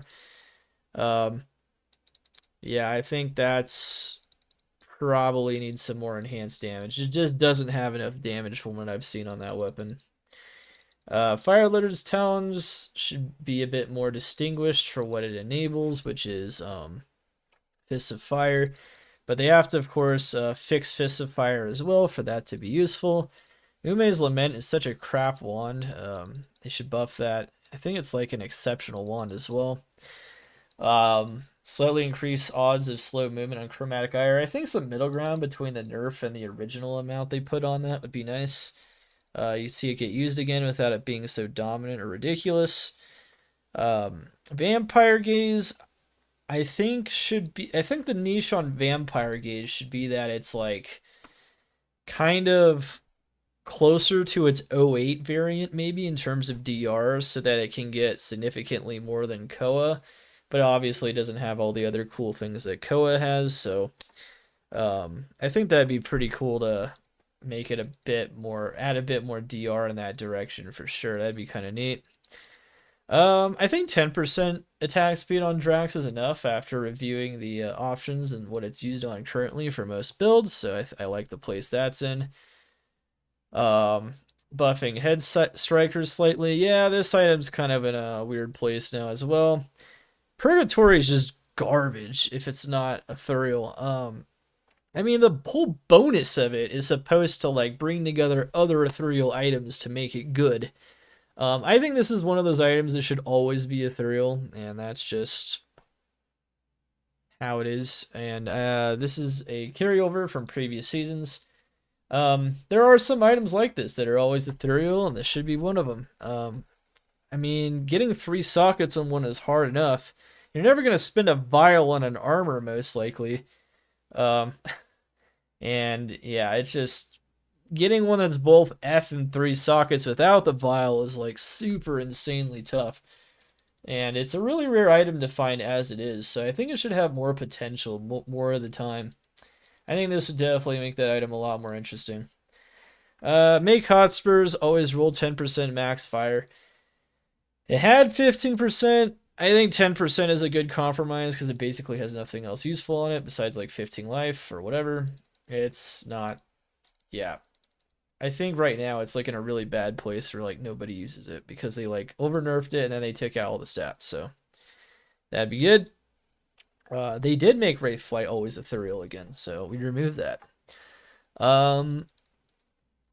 Now that they made Martyrdom have like infinite bone armor potentially on striking with Innocence, I think the block is probably justified. So I don't know, it's kind of a niche for that particular item, even though it makes the build feel bad sometimes. It's whatever.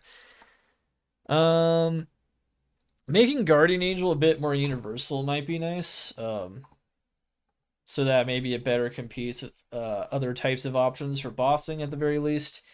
1 skill instead of just Paladin skills, and buffing Gloom Trap, because that's a pretty useless belt with all the crafts out there and all the rares. Honestly, that unique can't really compete anymore with any of those things that are pretty easy to find.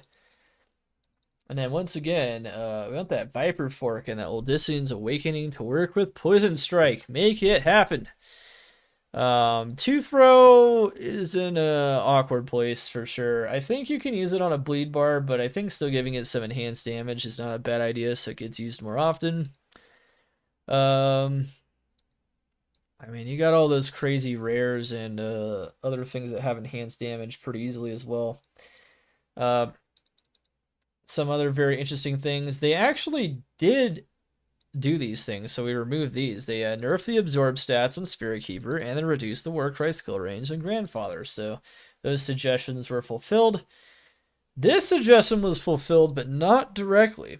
What they did was they changed it back to Feral Rage instead of Fury, and so technically Wolfhowl got its faster run walk stat again. So they just did this indirectly, but yeah, that definitely changes that, and I really like that they did that as well. Flame Bill is a bit overpowered, I think. It's been like this for a few seasons. It wouldn't be bad to nerf that a bit. Small damage modifier to Doombringer, like -5% physical res. I think this would help it compete with the very strongest options. That would be nice. Improve Lance Guard as a pure DPS shield. Blade Barrier, making that more viable as well. Making Seraph's Hymn a bit more interesting. Maybe it can be used on different builds. That could be kind of nice. Reducing the MF range and Tel's armor.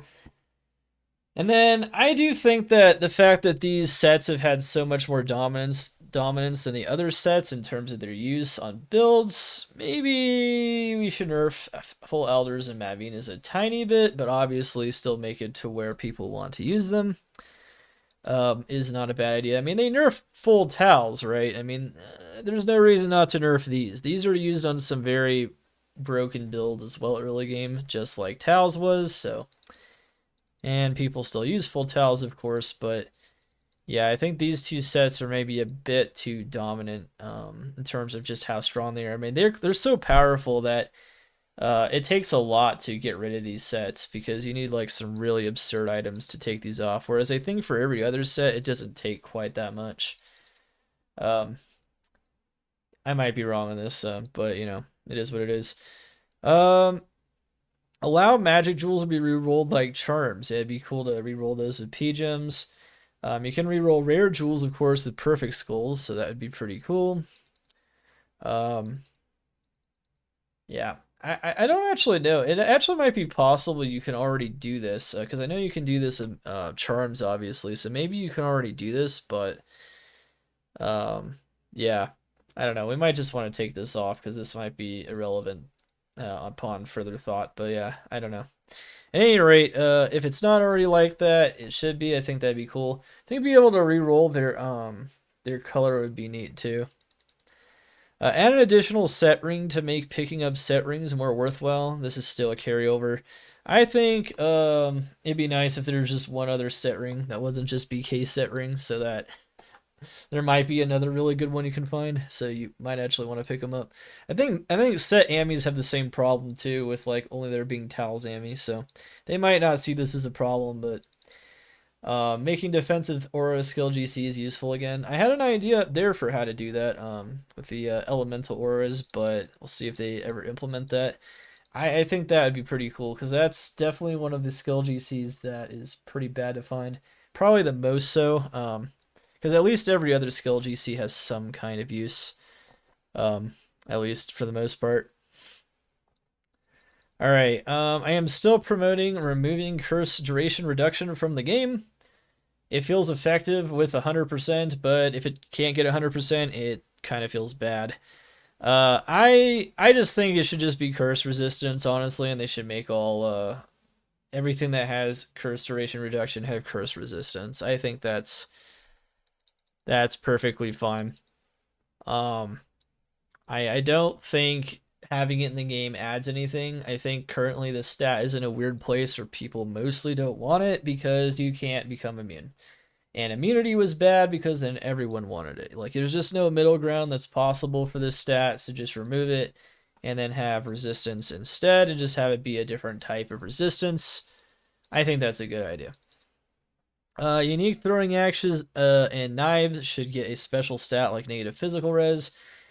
Yeah, I feel like these types of items, some of these throwing items could use a bit more identity, particularly ones with lower base damage, to make them unique. I still think that's a thing.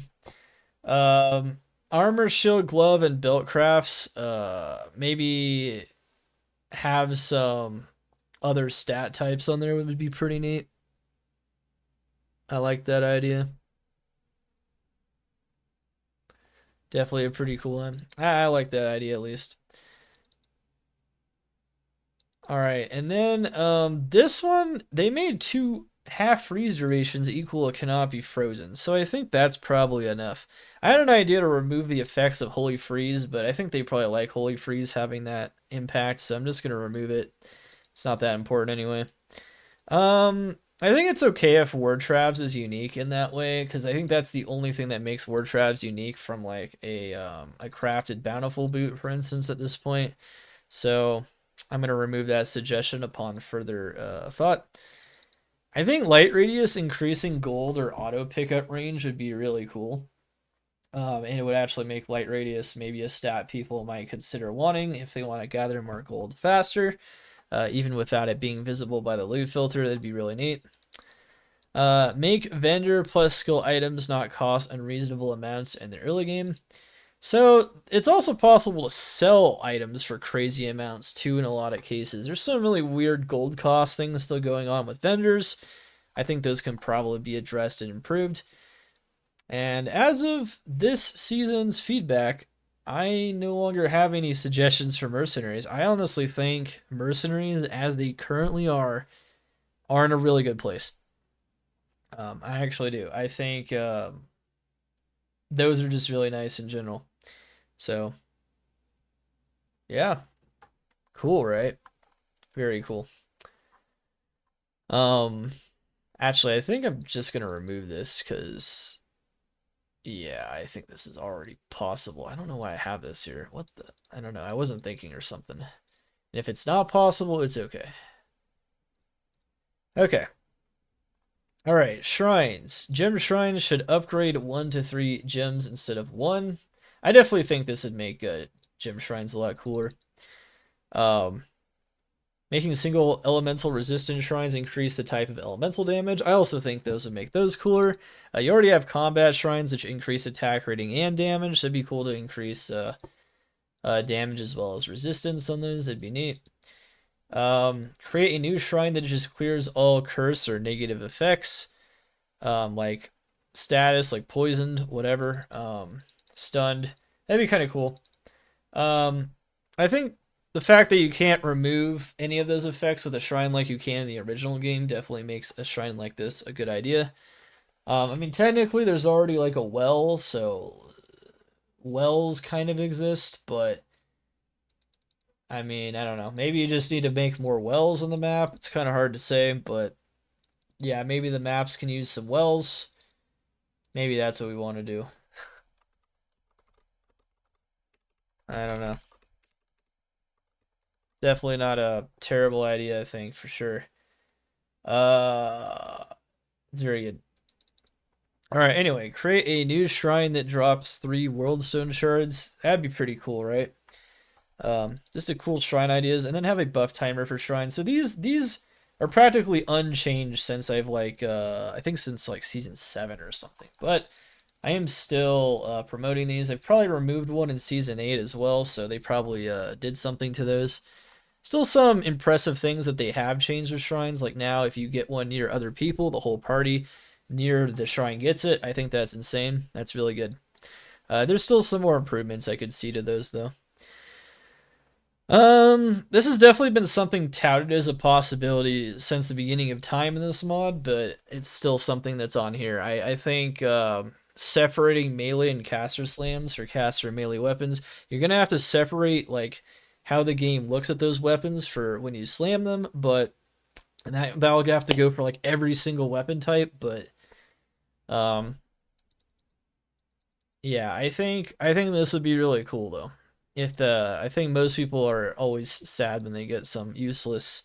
There's so many. The problem with weapons is there's so many useless slams you can get on weapons, depending on if you get the cast or melee on the wrong one. So Yeah, however, that being said, there are some weapons that are kind of like in a hybrid area. So like there might need to be like a third like it says here, some weapons need to be classed as both a caster and melee weapon. Like for instance, grandfather can be either, right? So maybe that one should be able to get all the slams. And then so as long as you create 3 categories for the weapons, not 2, I think this will work. Um you have a category that has all the slams like normal, and then you have categories for weapons that are either one or the other. And then I think if we do that, that would achieve this. It'd be a pretty big project, so when they decide to do this, this will be pretty big. Um, it definitely is going to take a lot of work, though. I mean, they put a lot of effort into this game every season as it is, so it's going to be tough. Make it possible to uncycle unwanted slammed items, brick, or even just unwanted slams into shards of world stones. Shards. I think this is a good idea, honestly. This isn't a terrible thing. This would also help like solo self-found or like single player, so it's not a bad thing. I think just being able to not have to constantly need more world stone shards, I think that's not a bad idea. And I am still behind this change. Make it possible to cube 3 large puzzle pieces into one box. Puzzle pieces are almost as rare as a box now. All right, I think they might even be as rare as a box. It's kind of hard for me to tell. I think I found more pieces than boxes though, so I think maybe they're about double they're double as common. But if you make 3 go into one box, I think that would just help most players. And boxes are getting ridiculously expensive on both cores. Um, I don't think these. I think Senpai told me he liked it where it was like in the Vex Ohm territory, but that's not where they're at anymore.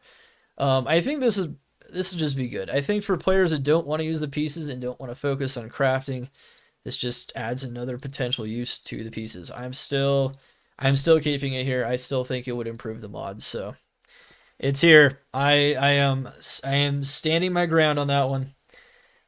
Different color backgrounds on charms that are not ID'd versus ones that are simply not in the charm inventory. Yeah, so this is something that I've been trying for the quality of life for a while. I've had so much quality of life that I've always added and subtracted from this though, and they've been doing. I would say when it comes to this section, I'd say like I get like the most of my wish lists like actually achieved to some degree on here, maybe compared to every other section on here. Um, I'm really hoping this one happens though. I really don't like how an unidentified charm is the same as an ID'd one, background wise, not in the charm inventory. So when you pick up a charm, it's going to have a red background when you hover over it with the cursor. Um, because you can't tell the difference. You literally can't tell the difference. Um, as a matter of fact, yeah, like even with the almanac, I think the almanac would make this less annoying, but it's if you have an almanac, so that's the only thing that would make this less annoying. Um, but yeah, because I constantly I'm trying to like when you're mapping, you don't remember which charms you ID sometimes, and then you keep them in the inventory because you might want to hold on to it, and then you pick up new ones that are unidentified and you don't know which is which. So making the not ID charms uh that are make them red and then make the ones that are ID'd but not in the charm inventory a different color. That I still think this is a good change, and I don't think this would be hard to do. I'm not sure, maybe it would, but I don't think so. Make it to where full rejuvenation potions can be stacked. So this is currently one of the only items that you want to farm lots of that you can't stack. Now I know why, because allowing them to be used while stacked would be an obvious problem, particularly for boss fights. However, just make them not usable while stacked in the belt or even in the inventory. I don't know how hard this would be, but I think this would be pretty major and be the last thing that you have to take significant space up with in your mules or in your tabs. That is not a an undestroyed map or whatever. There's ways to stack practically everything else that should be stackable. Except I would argue that there's a few other things that probably should be allowed to be stacked as well. Maybe unusable while stacked, but once again, when not stacked, usable. Tokens of Absolution, Panamosium, Talismans, Void Stones, Vision of Terror, Relic of Ancients. There's no reason these items don't have stats on them, so there's no reason why I think they can't be stacked. So making these stackable, I think, would also improve some things as well. So just a few things that making them stackable would definitely help out a bit. There's definitely some things that could still be stackable. Make it where items you pick up automatically be put in the Haraja cube. So if you click on an item and there's no space in the inventory, it goes in the cube if there's space in the cube. That'd be kind of cool if they could make that happen without bugging a lot of shit up, but they might be afraid of that. I don't know. Obviously, that's what beta is for. It's testing balance changes and testing changes like that. So who knows? Consider making it an in-game setting options that have characters in the character select screen appear in order of creation instead of experience amount, or just a way to change character ordering manually. I still think that'd be a cool thing. I think this is currently a thing you can do on D2R, but yeah, I don't, maybe not, trying to remember. I think it's still most recently played character, but you can have it change it to that too. So like you can just have options for reordering your characters in the character select screen. I think that'd be nice. Allow re-rolling of graphics. I mean, I think this would be neat. I mean, yeah, it is kind of cool to get all of the same graphic, but it's super impossible anyway. So for those OCD people, I think they would like this. I still am going to support that change potentially, or that possible change. Add an option for solo gameplay where you can auto pick up gems, runes, and mats, not just gold and potions for like single player or something. I think that'd be insane. Because there's just all kinds of shit that you don't want to spend time to pick up while you're mapping, and I think that would be neat. And you can make light radius increase the auto pickup as well. I think that'd be pretty cool. Maybe not even just for single player. Like as long as you're the only one in the game in the map, it is enabled somehow. I think that'd be really insane. All right, so I had a very modest suggestion here, which is to have like monster counters of some kind, whatever. They one up this suggestion, so I totally removed this.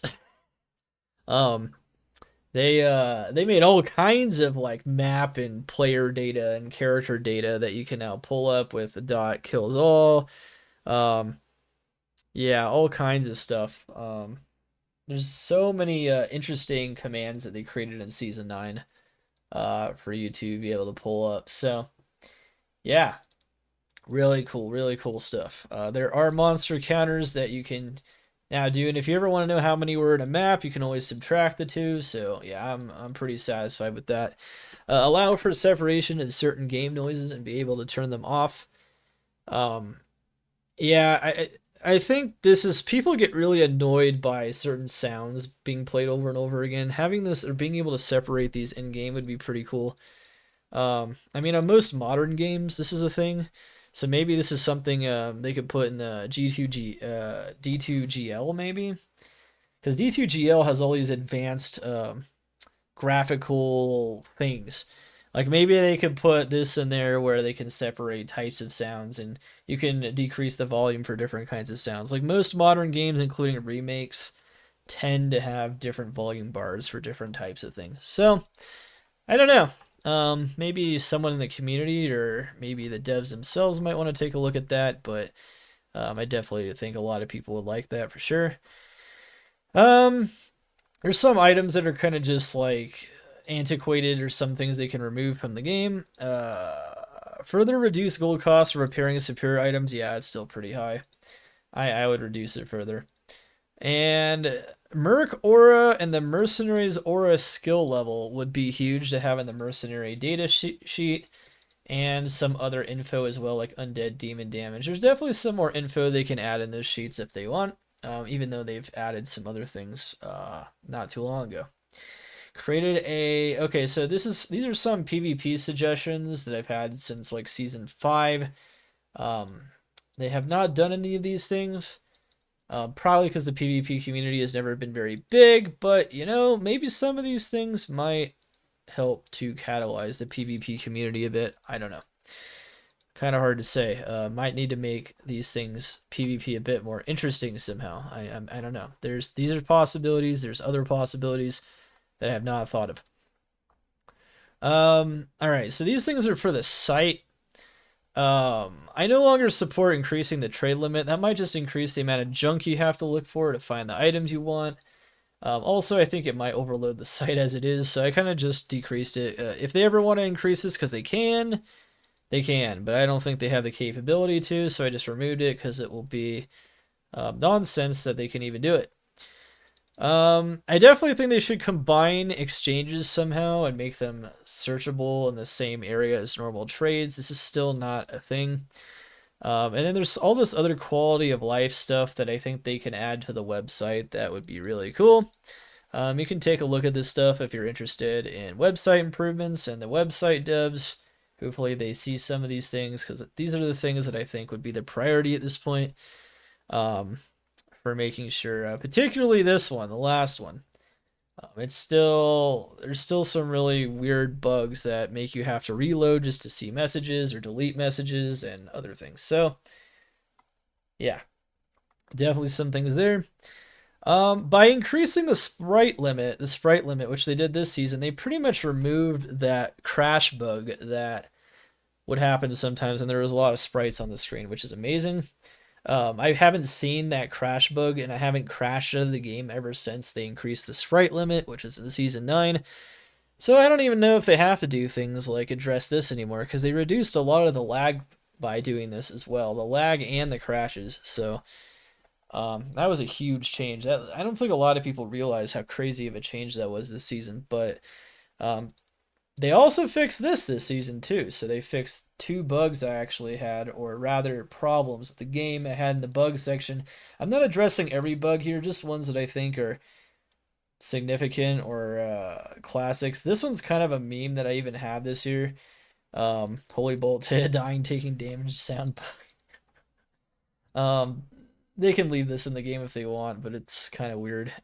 Definitely throws you off on hardcore though, for sure. And then some bugs with not spawning monsters, stairs, doorways are often bugged. Yeah, there's sometimes you'll get like monsters just not spawn, but it's pretty rare. Ghost guest monster. So these are some new ones though this season that I'm gonna put here because I think they really need to be addressed before season 10 because they're really bad bugs. If you can somehow address these, this would be nice. Currently ghost guest monsters, so like the ghosts being a stat on the maps, don't drop items at all in maps. That's really bad actually, and particularly because their loot tables are really good. So that's actually probably reducing a lot of the high runes that we might can otherwise get. Definitely really cool to have these in the map, and they serve a lot of very unique purposes, but currently they don't drop anything.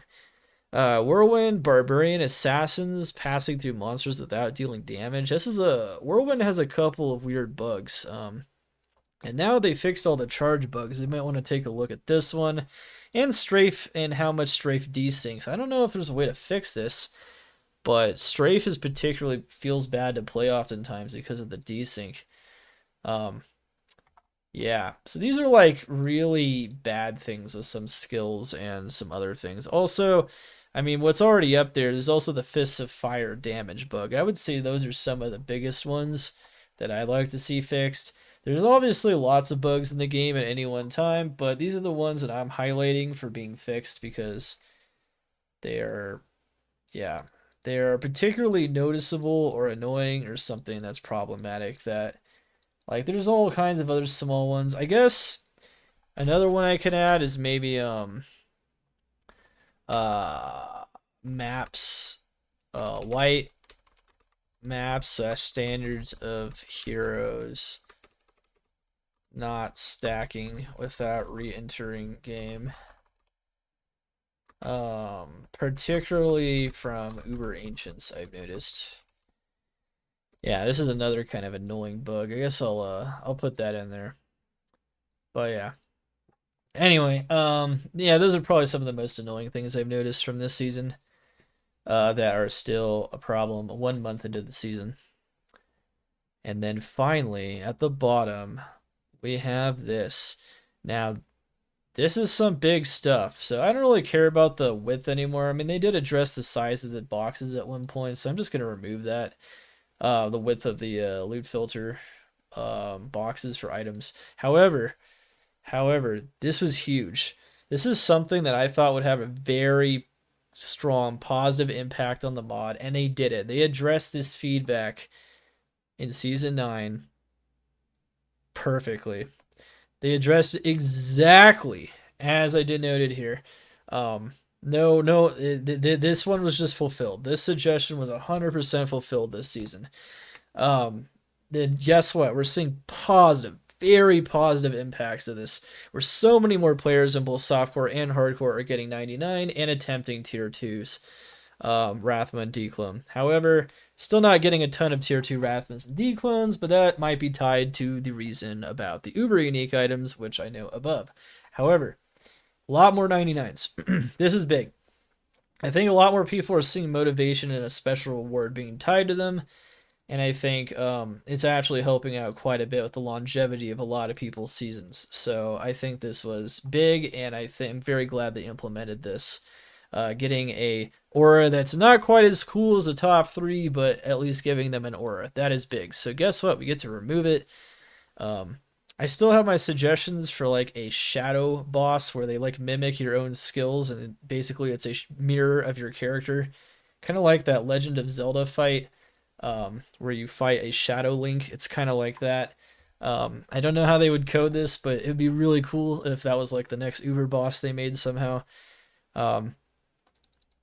Maybe they use AI to use your own skills essentially to kill you, and you have to fight yourself. They could even theme the season based off of this. They could call it the Evil Within or something, or like Evil Within.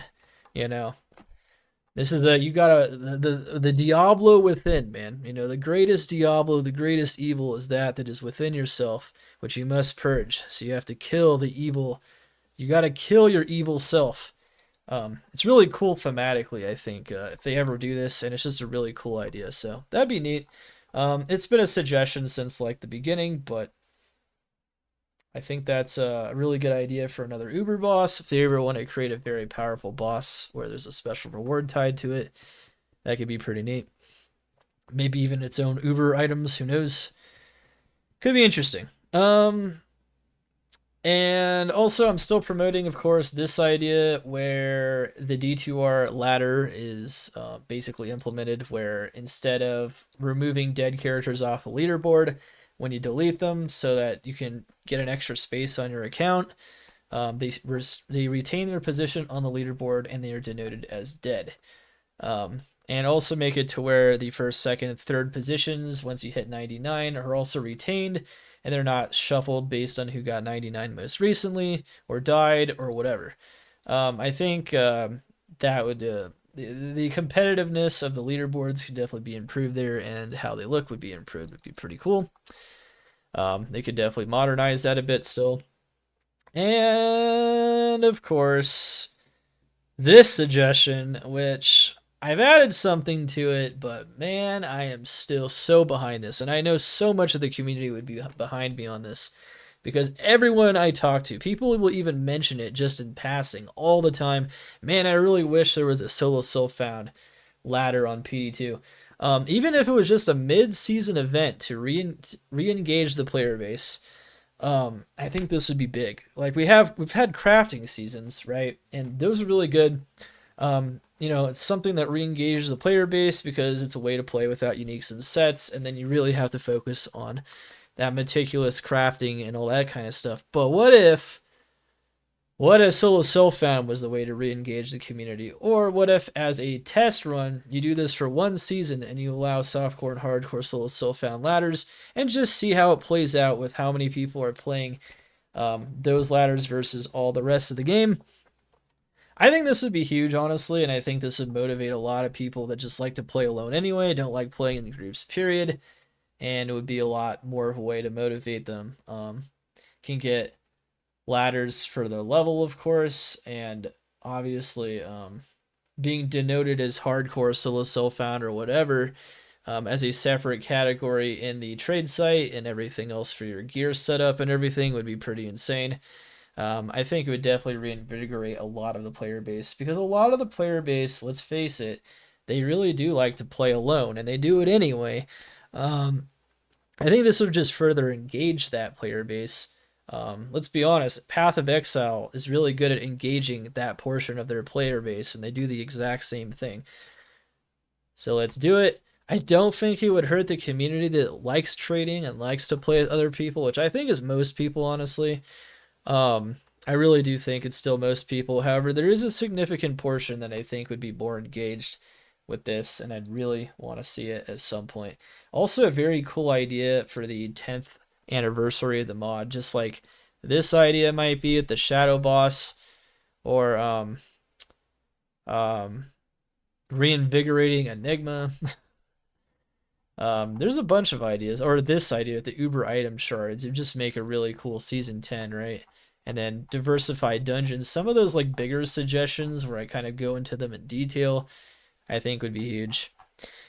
But yeah, if you have any other suggestions, let me know in the comments below. Let me know how you, if you like this video. It's been 2 hours of talking about all kinds of cool stuff. So hopefully you guys really enjoyed this. I really enjoyed making this video and making and updating my suggestions and improvement ideas. I will be submitting the non-redacted list where I have all these weird highlights everywhere to the devs that has the red items removed and the green highlighted new ones. Don't need to highlight those, so it's perfectly fine. And yeah, actually, I might actually keep the green ones.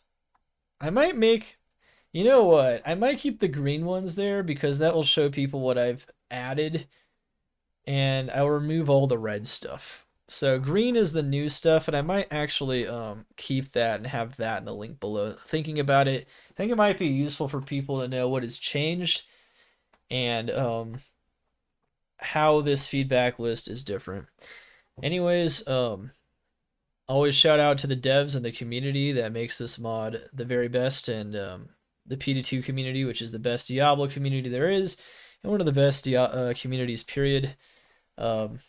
Honestly, just in any ARPG, you guys are the best. I've been highly motivated to create content for this season, so I've definitely been still creating it, and I still am creating it.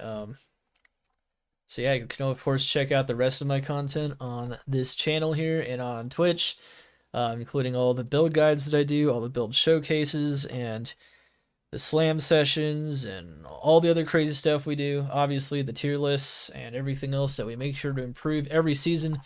All the other guides that aren't even related to builds, but just the game in general. And hopefully more and more people continue to increase their interest in the mod, and we continue as a community to promote the improvement of the mod as it continues and becomes better. It becomes better every season. I have to say this. It's aging like fine wine, and you can just make it better every time. So, GG guys. See you guys in the next video, and be awesome. Crush it, smash it, and see you guys next time. Dark Humility, over and out. Let's get it.